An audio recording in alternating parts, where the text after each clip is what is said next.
Good morning student. हम लोग class 11th में पिछले वाली क्लास में हमने ये स्टडी किया था कि एटमॉस्फेयर क्या है। थोड़ा सा हम ब्रीफ इंट्रोडक्शन ले लें। एटमॉस्फेयर वायुमंडल से अभिप्राय यह है कि वायुमंडल कैसा है कि रंगहीन, गंधहीन, स्वादहीन। वायु दिखाई नहीं देती है, उसका कोई कलर नहीं है, उसकी कोई स्मेल नहीं है, गंध नहीं है और साथ ही कोई स्वाद नहीं, कोई टेस्ट नहीं है उसका।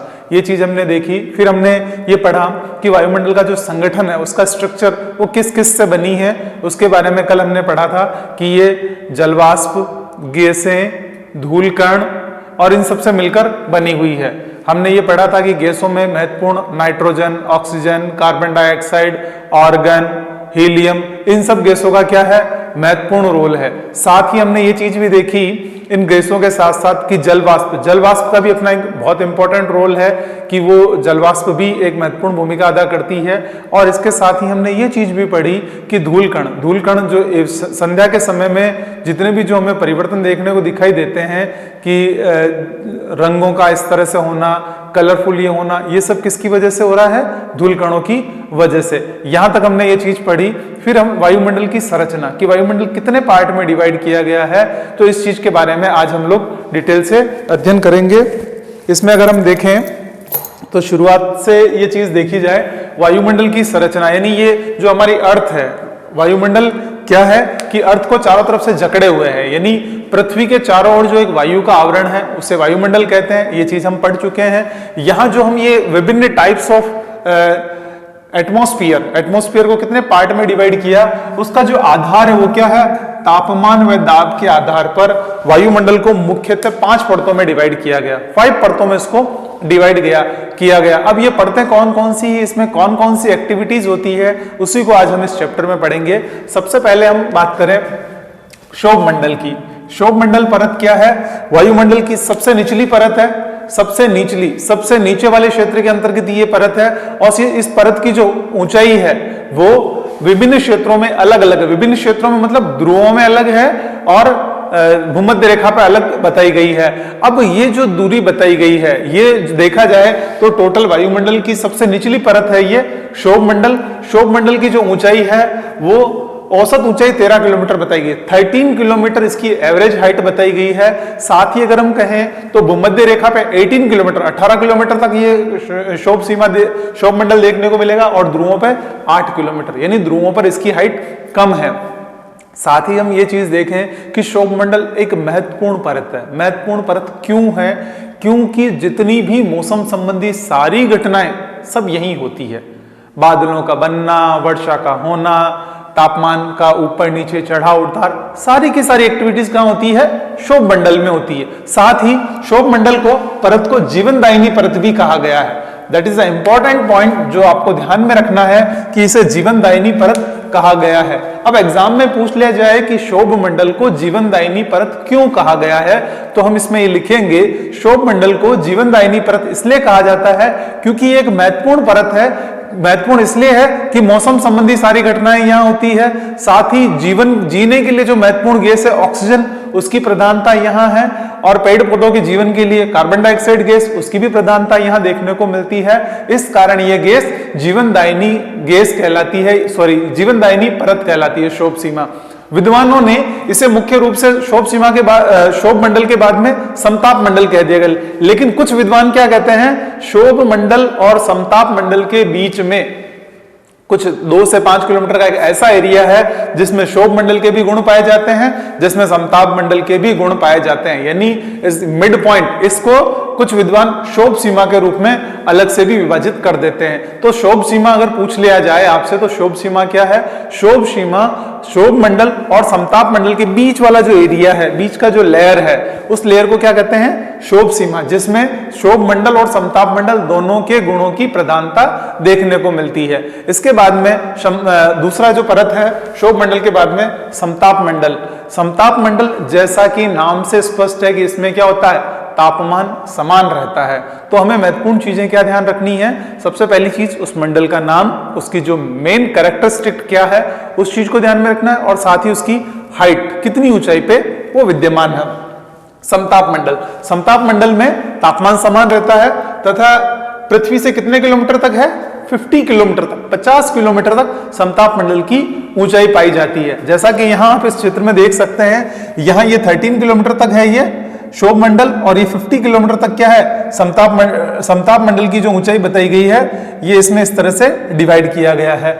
और यहाँ क्या होता है, निचले भाग में तापमान में अंतर नहीं रहता है। यहाँ के जो ये एरियाज है, नीचे वाला एरिया, इसमें तापमान में अंतर नहीं होता है। इसी कारण क्या होता है, यहाँ पे ये प्लेन वगैरह जो भी होते हैं ना, वो सारे के सारे क्या होते हैं, उड़ान वगैरह भरते हैं। तो समताप मंडल तापमान समान रहने के कारण वायुयान उड़ानों के लिए ये सबसे उपयुक्त मंडल है।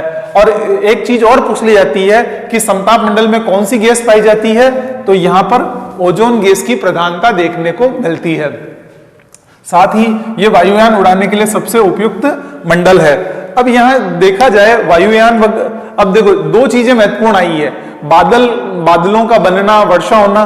क्या वर्षा समताप मंडल में होती है? समताप मंडल में बादलों के बनने की ये सारी घटनाएं कहाँ होती है? सारी की सारी घटनाएं क्षोभ मंडल में होगी। जब हम आगे वाले चैप्टर में पढ़ेंगे कि जलवाष्प के विभिन्न रूप हैं, ओस, कोहरा, बादल, ये सारी बादल जब पढ़ेंगे, फिर हम संघनन पढ़ेंगे, वर्षा, बादलों के प्रकार पढ़ेंगे कि कपासी मेघ, और ये सारी घटनाएं मुख्यतः क्षोभ मंडल में देखने को मिलती है। पक्षाप मेघ है वो ज्यादा ऊंचाई पे देखने को मिलते हैं। और यहाँ फिर हम बात करें समताप मंडल की, तो समताप मंडल में क्या होता है, तापमान समान रहता है। पहली चीज, क्षोभ मंडल 13 किलोमीटर की ऊंचाई तक है, समताप मंडल 50 किलोमीटर की ऊंचाई तक है।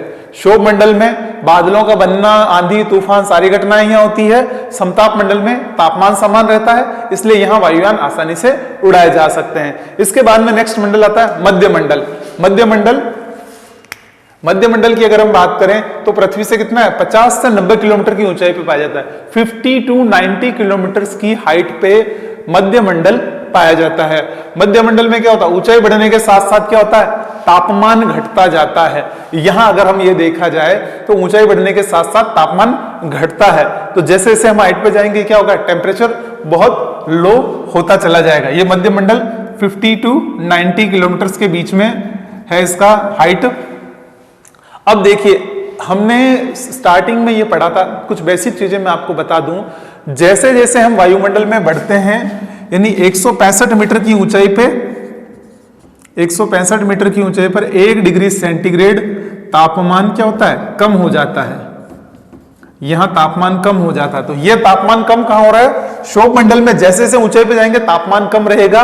समताप मंडल में तापमान समान रहता है, लेकिन फिर मध्य मंडल में हम जैसे ही जाएंगे, जैसे जैसे हाइट पे बढ़ेंगे, क्या स्थिति होगी, तापमान में कमी आती जाएगी। तो यहाँ ये मुख्य मध्य मंडल की क्या विशेषता है, ऊंचाई बढ़ने के साथ साथ तापमान में क्या होगा, कमी आती जाएगी। यहां हम एक चीज और ये क्लियर कर दें कि जैसे जैसे हम ऊंचाई पे बढ़ते हैं, यानी 120 किलोमीटर के आसपास पहुंचते हैं, तो क्या होगा, O2 की बहुत कमी हो जाएगी। और यहाँ पे इसी जगह CO2 भी कम मात्रा में देखने को मिलेगी, यानी ऊंचाई पे ये कम देखने को मिलेगी। और 90 किलोमीटर के बाद में जलवाष्प देखने को नहीं मिलती, यानी जलवाष्प की मात्रा बहुत अति सूक्ष्म हो जाती है। तो ये ऊंचाई के साथ साथ ये क्या होता है, इनमें कमी आती, ऊंचाई के साथ कमी यानी ये कम होते जाते हैं। क्या चीजें होती, ये कम होती जाएगी। तो यहां जैसा कि स्पष्ट हो रहा है मध्य मंडल से, मध्य मंडल के बाद में नेक्स्ट आता है आयन मंडल। आयन मंडल यानी ये वाला। यहां अगर हम कहें तो ये जो अर्थ है, अर्थ से जो सैटेलाइट आता है, इसको ये क्या करती है, पुनः भेजती है। यानी आयन मंडल परावर्तित करके भेजने का काम करती है। अब परावर्तित यानी जो किरणें हैं उनको परावर्तन, यानी हमारे मोबाइल टावर, टीवी वगैरह जो सारे इसी से चलते हैं, यानी यहां से ये रेज पुनः भेज देती है। तो आयन मंडल में हमें सबसे पहली चीज ये याद रखनी, पृथ्वी से इसकी ऊंचाई कितनी है, 90 से 400 किलोमीटर तक, यानी ये 92 लेके 400 किलोमीटर तक आयन मंडल की मात्रा पाई जाती है। 90 to 400 किलोमीटर के बीच में आयन मंडल पाया जाता है। अब प्रश्न ये आता है कि आयन क्या है, ये कई बार पूछ लिया जाता है, आयन क्या है। तो मैंने यहाँ राइट डाउन कर दिया है, गैस के कण, यानी यहाँ जो गैसें हैं, गैस के कण हैं, वो कैसे हैं, विद्युत आवेशित है। यानी गैस के कण विद्युत आवेशित होते हैं, इस कारण इन्हें क्या कहते हैं, ये आयन कहलाते हैं। और यहाँ इसी कारण, इन आयनों की अधिकता होने के कारण इसको आयन मंडल के नाम से जाना जाता है। आयन मंडल के बाद में कहें रेडियो तरंगों का परावर्तन कर ये पुनः पृथ्वी पर भेजने का काम करती है, यानी आयन मंडल रेडियो तरंगों का पुनः परावर्तन करके पृथ्वी पर भेजने का मुख्य रूप से काम करती है। उसके बाद में सबसे ऊपर वाला मंडल है बहीय मंडल। बहीय मंडल यानी यहाँ ये कहें कि बहुत ऊंचाई तक जो भी विरल वायु की अवस्था पाई जाती है, और आयन मंडल की ऊपरी परत है और यहाँ वायु कैसी होती है, बहुत विरल हो जाती है, बहुत पतली हो जाती है। और ये इस तरह से हमने ये वायुमंडल की मुख्य परतों को देखा। संक्षिप्त में हम जो देखें, महत्वपूर्ण प्रश्न क्या बनता है, पहला जीवनदायिनी परत किसे कहते हैं, क्षोभ मंडल को। बादलों का बनना, आंधी तूफान सारी घटनाएं कहां होती है, क्षोभ मंडल में। वायुयान उड़ाने के लिए सबसे उपयुक्त समताप मंडल। समताप मंडल में कौन सी गैस पाई जाती है, ओजोन गैस। ओजोन गैस की इंपॉर्टेंस क्यों है, पराबैंगनी वाली किरणों से हमारी रक्षा करता है, यूवी रेज होती है उससे हमारी रक्षा करता है। फिर इसके बाद में यहाँ क्षोभ मंडल और समताप मंडल के बीच वाली क्षेत्र को क्षोभ सीमा कहा जाता है। इसके ऊपर वाला क्षेत्र मध्य मंडल कहलाता है। मध्य मंडल में हमने ये पढ़ा कि जैसे जैसे ऊंचाई बढ़ती जाती है तापमान में क्या होगी, कमी आती जाएगी। उसके बाद में आयन मंडल, आयन यानी विद्युत आवेशित कण होते हैं जिन्हें आयन कहा जाता है, और मुख्य रोल क्या होता है, रेडियो तरंगों को परावर्तित करने का काम। और उसके बाद में ऊपर होता है बहिर्मंडल। बहिर्मंडल का मुख्य काम विशेषतः देखा जाए तो यहाँ वायु की इतनी सघनता नहीं पाई जाती है। इसी के साथ हम ये वायुमंडल वाला चैप्टर कंप्लीट करते हैं, यानी वायुमंडल की संरचना वाला बिंदु पूरा हुआ है। बाकी नेक्स्ट अगली वाली क्लास में। Thank you very much.